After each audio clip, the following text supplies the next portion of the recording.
Казвам се Румяна Николова, създател и управител на медицински център Холимед, град Хасково, който вече е с история повече от 30 години. В медицинският център вярваме, че здравето започва с движението. Необикновеното, правилното движение. Ние не лекуваме симптомите, а откриваме и адресираме първопричините за болката и ограниченията, които тя налага. Нашият фокус е върху здравето като цяло, в частност гръбначното, правилната геометрия на тялото и възстановяването на естествените движения, които тялото е създадено да изпълнява по принцип.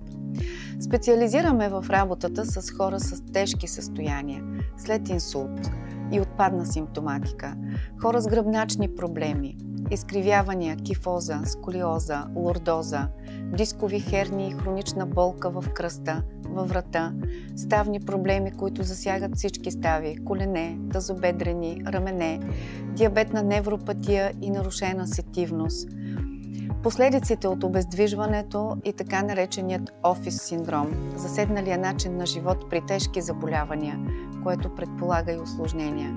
Какво ни отличава? Екипа от опитни специалисти, физиотерапевти, кинезитерапевти, рехабилитатори, които работят в синхрон и с внимание към детайла. При нас няма едно упражнение за всички, при нас няма една рецептура за всички. Всеки пациент получава план според своето тяло, според своето здравословно състояние и според целта, която иска да постигне. Модерната апаратура, с която разполагаме, е високотехнологична и доказаните протоколи работят в тази посока. Освен това, предлагаме обучение за пациента как да се грижи за себе си след приключване на курса. Нашата мисия е да възстановим връзката на човека със собственото му тяло, да върнем усещането за лекота в движението, увереността в стъпките и радостта от това да бъде активен без болка. Медицински център Холимед е място за хора, които не търсят временни решения, а искат да разберат тялото си, да възстановят баланса си и да живеят пълноценно.